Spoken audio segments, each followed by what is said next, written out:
In 2024, a researcher at the University of North Carolina, Wilmington, is staring at a radar satellite image of Egypt. The scan shows a 64-kilometer line running beneath modern farmland and desert sand, parallel to the edge of the Western Desert Plateau. It is the ghost of a river, and it runs directly past 31 pyramids. For as long as the pyramids have existed, people have been arguing about how they were built. Ramps, levers, aliens, water. The debate has lasted longer than most civilizations. But here is what I think is actually strange about this argument. It is not that we did not have enough evidence, it is that we had too many pieces and nobody was putting them together. Because in the last 12 years, 5 completely separate discoveries have converged on the same conclusion. And that conclusion is not a single answer, it is a system. An integrated, water-powered, precision-engineered system that makes the ramp debate look like an argument about one cog in a machine that had hundreds. Let me show you why I think the old framing was wrong. And let me show you the proof. Start with what we thought we knew. The Great Pyramid of Giza was built around 2560 BCE under Pharaoh Khufu. It originally stood 147 meters tall, the tallest structure on Earth for nearly 4,000 years. 2.3 million blocks. Average weight, 2.5 tons. Some granite beams in the King's Chamber exceed 60 tons, and those beams were quarried in Aswan, over 800 kilometers to the south. Construction took roughly 20 years, which at the low estimate means workers placed a block every 1 to 3 minutes, every daylight hour, for 2 decades. Think about that pace. 1 block, every few minutes, for 20 years. The mainstream explanation has always centered on ramps. External ramps, spiral ramps, switchback ramps. Limestone blocks carved from nearby quarries with copper chisels, hauled on wooden sledges, dragged uphill by thousands of workers. The Greek historian Herodotus, writing around 450 BCE, claimed the Egyptians used machines to lift the blocks. Diodorus of Sicily, 3 centuries later, said they used ramps. Modern Egyptologists have generally sided with Diodorus. That story is not wrong, but it is radically incomplete. Here is the problem nobody could solve. A straight ramp reaching the top of the pyramid at a manageable slope of around 10% would stretch over 1.5 kilometers. The volume of that ramp alone would rival or exceed the volume of the pyramid itself, and it would extend far past the limestone quarries 500 yards away. A spiral ramp avoids the length issue, but creates a turning problem, because you cannot pivot a multi-ton block on a narrow ledge at speed without risking the entire structure. A zigzag ramp along one face is more practical, but there is no archaeological evidence of one at sufficient scale.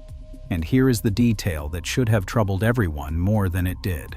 No archaeological remains of any full-scale construction ramp have ever been found at Giza.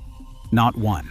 The most important piece of construction equipment in the most ambitious building project in human history, and it left no trace. And then there is the water question, which I think is where the real story begins. The Nile today flows several kilometers east of the pyramids. The site sits on the edge of the Sahara. How do you deliver millions of tons of stone to a place with no navigable waterway? For decades, scholars assumed there must have been a canal or river branch nearby, but nobody could find it. Optical satellite imagery showed nothing. The cultivated fields of the Nile floodplain had buried whatever was there under centuries of silt and agriculture. The landscape itself seemed to argue against the very thing it was supposed to explain. Actually, wait, let me back up, because I skipped something important. The reason the river question matters so much is not just about hauling stone, it is about the entire logistics chain. You need to feed 20 to 30,000 workers. You need to move granite from Aswan, over 800 kilometers south. You need timber from Lebanon, copper from the Sinai. Without a waterway at the doorstep of the construction site, the whole operation becomes orders of magnitude harder. And for most of the last century, Egyptology simply did not have the tools to look underground. That started to change in 2012, when geographer Hadr Shisha at Aix-Marseille University published a study suggesting that Nile water levels were significantly higher 4,500 years ago. The landscape the pyramid builders inhabited was not the desert we see today. It was wetter, greener, and threaded with river branches that have since vanished beneath sand and farmland. But Shisha's study could only hint at what was there. It could not draw a map. Iman Ghonim could. Using radar satellite imagery that penetrates the ground surface, combined with geophysical surveys using ground-penetrating radar and electromagnetic tomography, and deep soil coring that pulled sediment from 25 meters below the surface, Ghonim and her team mapped what they named the Ahramat Branch. Aramat means pyramids in Arabic. The branch was roughly half a kilometer wide, similar in size to the modern Nile, and it ran for 64 kilometers along the foothills of the Western Desert Plateau. The soil cores revealed sandy sediment consistent with a major river channel. And here is the detail that locked the pattern. Many of the pyramids along this stretch have causeways, ceremonial raised walkways, that run perpendicular to the course of the Ahramat Branch and terminate directly on its ancient riverbank. Those causeways end at valley temples that almost certainly functioned as river harbors. The pyramids were not built in the desert. They were built on a waterfront. But that is only the first thread. Because 11 years before Ghonim's satellite map, a French archaeologist had already found the logbook of the man who sailed those waters. In 2013, Pierre Tallet of Paris Sorbonne University was excavating at Wadi al-Jarf, an ancient port on the Red Sea coast, roughly 150 miles from Giza. The site is almost the definition of the middle of nowhere, which is precisely why it matters. Administrative centers like Memphis and Giza were occupied and looted for millennia. Fragile papyri never survived there. But at Wadi al-Jarf, tucked into man-made limestone caves that had been sealed with massive blocks, the dry desert air preserved something extraordinary. Tallet's team found hundreds of papyrus fragments, the oldest ever found in Egypt. Some were still rolled and tied with cord, exactly where they had been tossed over 4,500 years ago. And among them was the diary of a man named Merer. I went back and reread the original translations 3 times because the level of administrative detail seemed too modern to be real. Merer was a middle-ranking inspector who led a philae, a team of about 40 boatmen, one of 4 such units that together formed a larger work crew. His diary records, day by day, the transportation of white limestone blocks from the Tura quarries on the east bank of the Nile to Giza. A typical entry reads like a shipping manifest. Cast off from Tura, sail downriver to Akhet Khufu. Spend the night. Cast off again. Every 10 days, his crew completed 2 to 3 round trips, delivering roughly 30 blocks per voyage, each weighing 2 to 3 tons. That is about 200 blocks per month from one crew alone. And there were many crews. The diary names Ankaf, Khufu's half-brother, as the overseer at the Giza harbor, a place called Rashi Khufu. It refers to the pyramid by its original name, Akhet Khufu, Horizon of Khufu.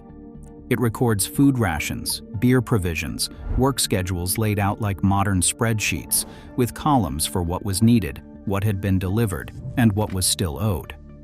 This was not slave labor in chaos. This was a spreadsheet civilization running a continental supply chain. And the fact that Merer's records survived was pure accident. They were likely left behind when the harbor was decommissioned after Khufu's death, sealed between stones and forgotten. If you have been watching this channel for a while, you will recognize a pattern here. The evidence keeps showing that ancient engineering was not about brute force. It was about coordination. And the Merer diary is the clearest proof of that principle ever found for the Pyramid Age. we are working on a deeper exploration of what Mirror's records reveal about the entire Old Kingdom economy, so if that interests you, subscribe so you do not miss it. Now, the diary tells us how stone moved by water. But what happened once it reached the plateau? This is where the third thread enters. In 2014, physicist Daniel Bohn at the University of Amsterdam noticed something everyone else had dismissed as ritual. A wall painting in the tomb of Jehuti Hotep, dating to around 1900 BCE, shows 172 men hauling an enormous statue on a wooden sledge. At the front of the sledge, a single figure is pouring water onto the sand. For years, Egyptologists assumed this was ceremonial. Bohn tested whether it was practical. His team built miniature sledges and dragged weighted loads through trays of sand with varying moisture levels. The results were unambiguous. Wetting the sand to between 2 and 5% moisture content cut the pulling force nearly in half. Dry sand piles up in front of the sled, creating resistance.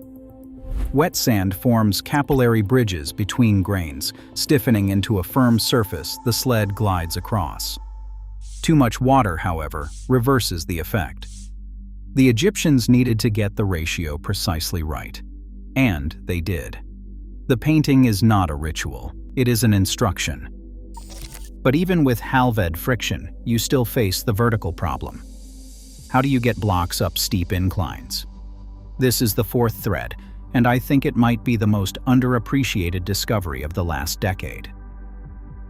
In 2015, archaeologists from the Institut Français d'Archéologie Orientale and the University of Liverpool were studying inscriptions at Hatnub, an ancient alabaster quarry in the eastern desert, about 65 kilometers from El Minya.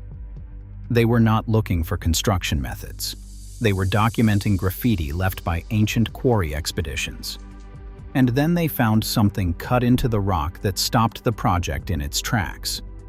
A ramp system with a central slope flanked by 2 staircases, with dozens of post holes cut into the rock at regular intervals. The slope exceeded 20%, far steeper than the 10% scholars had long assumed was the maximum manageable grade. That assumption had been one of the main arguments against any ramp reaching the upper levels of the pyramid, because a gentle slope meant an impossibly long ramp. Here is how the system worked. A sled carrying a stone block would be attached by ropes to wooden posts set into those holes. Workers standing on the staircases on both sides could then use the posts as anchor points, with the ropes acting as force multipliers. Giannis Gordon, co-director of the mission, described it as a system that has never been found anywhere else. Roland Enmarch, the other co-director, noted that the ropes around the posts effectively amplified the pulling force. Khufu's name appears in inscriptions at the quarry. If they had this technology during Khufu's lifetime, they had it at Giza. Now, I know the obvious objection. Kara Cooney at UCLA pointed out that pyramids were not built of alabaster, and going from a quarry to a pyramid is a stretch. Fair point. But the relevant variable is mass, not material. The blocks in that quarry were comparable in weight to pyramid blocks. The principle scales. So now we have a river delivering stone to the site, wet sand having the friction across the plateau, a ramp system that conquers steep slopes, and a diary documenting the entire supply chain. 4 independent discoveries, 4 different research teams, 4 different countries. And they all point to the same picture, an integrated construction system, not a single trick. But there is a 5th thread, and this one is still unfolding. In 2017, the Scan Pyramids project announced a discovery that shook Egyptology. Using muon tomography, a technique that measures cosmic ray particles as they pass through solid stone, 3 independent teams from Nagoya University, the Japanese High-Energy Accelerator Research Organization, and the French Alternative Energies and Atomic Energy Commission detected a massive void inside the Great Pyramid. The void sits above the Grand Gallery, is at least 30 meters long, and has a cross-section similar to the Grand Gallery itself. It was the first major internal structure found in the pyramid since the 19th century. Nobody knows what this void is for.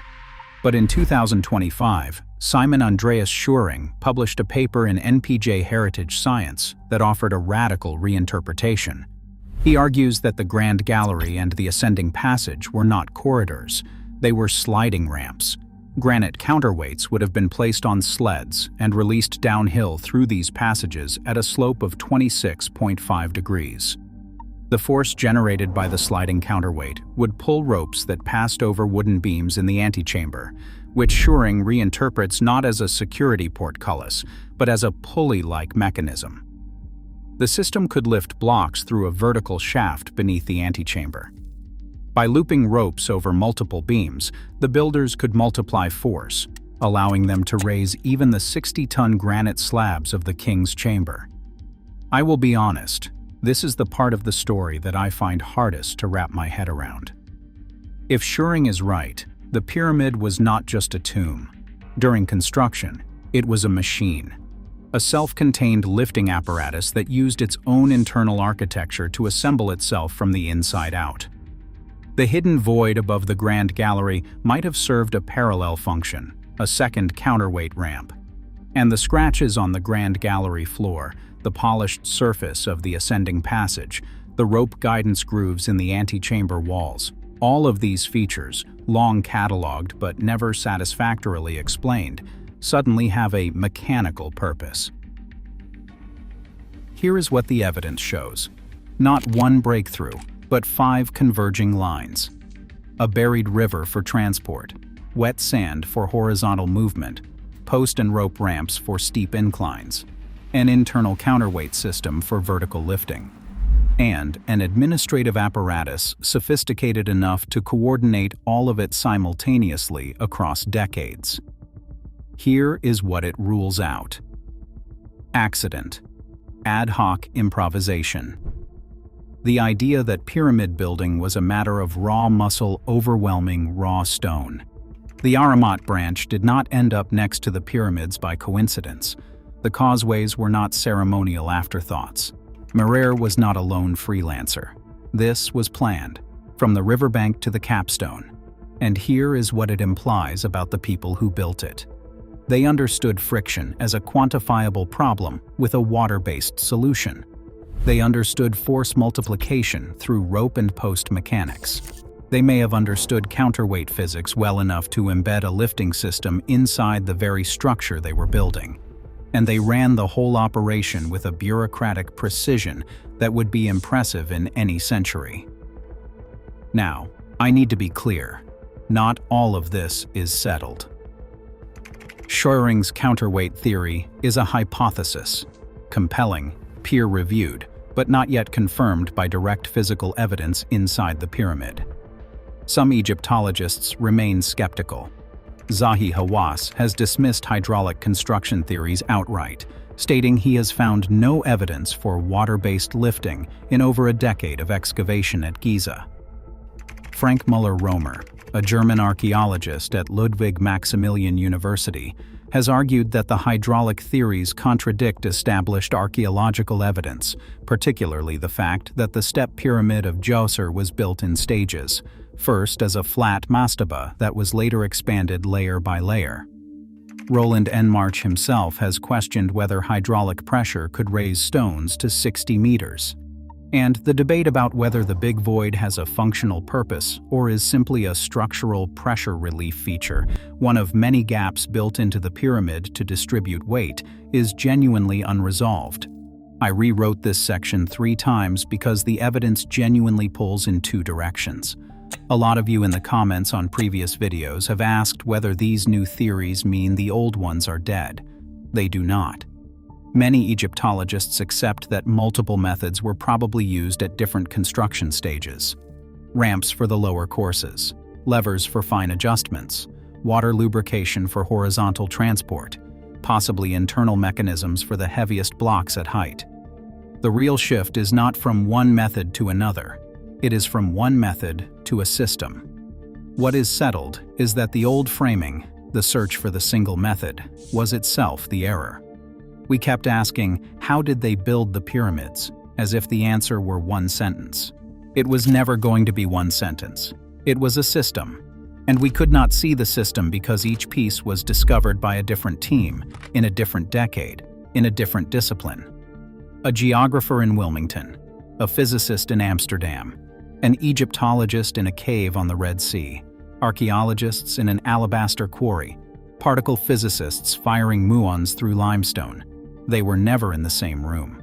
But their evidence converges on the same pyramid. Right now, in 2026, a new generation of muon telescopes is being prepared.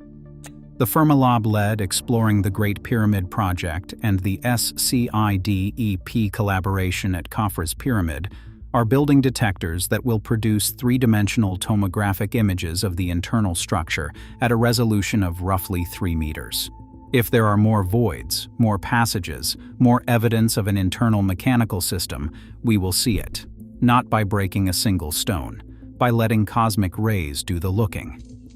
4,500 years ago, a man named Mirror loaded limestone onto a boat, sailed it down a river that no longer exists, and delivered it to a harbor at the foot of a structure that would outlast every empire that followed.